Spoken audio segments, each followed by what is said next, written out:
Joe, why not put a Labour candidate up in Clacton?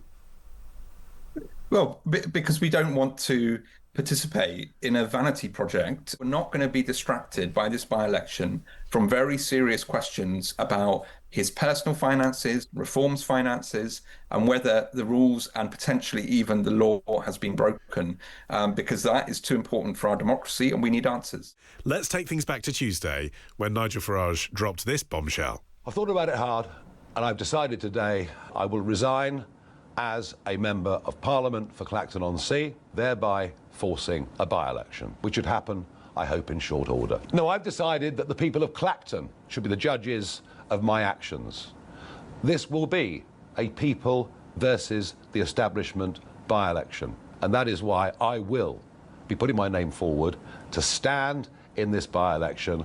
I will fight to win. I will fight to continue the political revolution that Reform has started. Oh, it's been a busy week, hasn't it? I remember hearing that statement go out live on the radio and thinking to myself, that's a clever bit of politics. Now everyone's going to have to make their case against him and he can be the anti-establishment voice. And yet I was clearly wrong because, like Nigel Farage, I obviously hadn't anticipated that the main parties would not be putting up candidates to run against him. And we now have this bizarre situation where Farage's main opposition is the comedy candidate, Count Binface. Joe, how badly did Farage misjudge this? I mean, it's hugely backfired. I think, of course, there's the laughable situation where rather than the people versus the establishment, it's Nigel Farage against Binface. But the more serious point is I think people have seen straight through the very obvious reason why he decided to call this by-election, which was that he hoped it would avoid scrutiny over up to 4 serious breaches around conflict of interest, failure to disclose donations, failure to disclose properties that are being used in a commercial way. And it, of course, pauses the investigations into him that were ongoing, but they will restart, assuming that he does defeat Binface. And then Parliament and the Independent Standards Commissioner will carry on again. So he's got very serious questions to answer. They're not going away. And the by-election stunt has completely backfired. Aphra, what did you think when you saw that he was going to stand down? Well, I think that it's clear he's just trying to sidestep the scrutiny that, is going to happen anyway, because, as we've heard, if he does beat Count Binface, then he'll be back as an MP and the Parliamentary Standards Commissioner will restart their investigation. And all of us as MPs have to be transparent and declare any substantial gifts and outside interests that we have. I think that's totally right. He needs to go through that process, and then we're probably going to end up seeing if he is found to have broken the rules there, that we'll end up with another by-election. So really, it's actually deeply unfair for the people of Clacton, who are going to be put through this possibly not once but twice. OK, well, Reform UK's Reform leader of Suffolk County Council, Michael Hadwen's listening to that. You've got the Tory MP and the Labour MP there, Michael, the establishment, as Farage would have it, saying this is cynical, it's unfair, he hadn't considered the repercussions, he's sidestepping scrutiny. Discuss. I do think it's laughable to have a Labour MP on one hand say that, oh, don't worry, he's done this to try and avoid scrutiny. Oh, but the scrutiny investigation continues.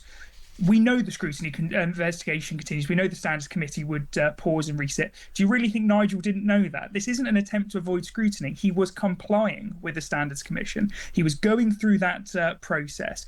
What's happened here, and why I think this was a brilliant move from Nigel, is very, very simple. The media, the mainstream media, had consistently been reporting on that he was guilty. That is not how our system works. He is innocent until proven guilty, and yet every single day it was the same articles that he was already found guilty. So what he's done is he's reminded all of us that we live in a parliamentary democracy. The only voice that matters are the electors who put him into Parliament. So what he's done is he's thrown the question back to them. So he was complying with the Sands investigation. The media had decided he was guilty. And I think it's funny, you hear it from Kemi and Aphra and others that, if it goes back on, then we'll have a second by-election. Sorry, you're preempting the Standards investigation. It's really simple what he said. He has done nothing wrong. He stands by that. He's made it very clear, and his compliance shows that he's not afraid of scrutiny. But the basis for that by-election is basically, if I am found to have done something wrong, do you care? That's what he's asking the people of Clacton. I don't think I've done anything wrong, but if I was to be found to have done something wrong, would you care about that, or do you still want me as your MP? And that question would surely be better informed once the electorate knew whether the Parliamentary Standards Inquiry had thought he'd done something wrong. No, that's not true at all. That's not the question he's asking the people of Clacton. What he's trying to point out, and this is a shot against the mainstream media, not Clacton, is that he was put in there by the people of Clacton. They want him representing them. And until the Standards Commission come back with anything different, he is their representative and he must be allowed to do his job of representing them. But he was doing that until he stepped down. Well, no, not under the same scrutiny. I think it's laughable that we see the different values and different rules for each politician. What the Prime Minister can get away with, what Nigel Farage can apparently get away with, is totally different. And I think this is where we've returned to the point that this is an establishment stitch-up. And I'm afraid, actually, I have little trust in the Standards investigation at the moment because of the comments we've seen from, for example, the Leader of the Opposition, who seems to already know the result of the Standards investigation without actually complying. Aphra. Well, I would just say, why not wait until the outcome of that before deciding to have the by-election or not? I mean, to me, this feels very self-indulgent from Nigel Farage. I think he is a very savvy political operator, and he probably saw that Andy Burnham was going to be all over the front pages of the papers over the summer, and he's found a way to put himself on the front pages. He probably didn't think it would be having an argument with Count Binface, but that was certainly, I would have thought, part of his thinking. And, Michael, in the meantime, the Conservatives are actually getting on with the job, which is holding Labour to account. And Nigel doesn't seem to actually recognise that it's not all about just talking about himself. It's actually about making sure that we can get the right and best outcomes for the country. Joe, why not put a Labour candidate up in Clacton? Well, because we don't want to participate in a vanity project. No, but it's happening. I understand the sort of moral point of this is a facade and a farce, but it is actually happening. And now, what is the official Labour position? Vote Count Binface.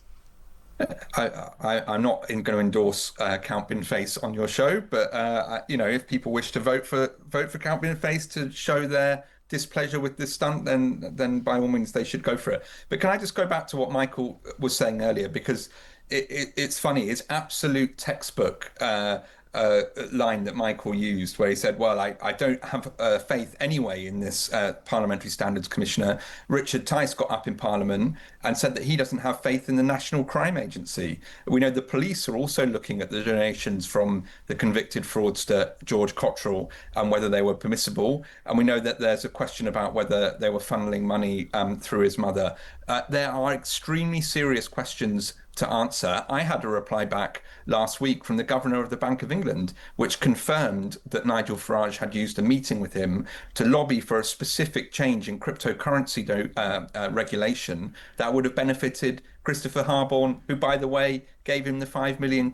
Yeah. So we're not going to be distracted by this by-election from very serious questions about his personal finances, Reform's finances, and whether the rules and potentially even the law has been broken, because that is too important for our democracy and we need answers. Yeah. What about that, Michael, just finally, to give you a chance to react to that, the issue that whether they should have been declared or not, or whether, as you say, the press are reporting Farage as guilty before being found so. The smell test of accepting huge amounts of money personally from a cryptocurrency billionaire, that's something that is in the public interest, and it should be.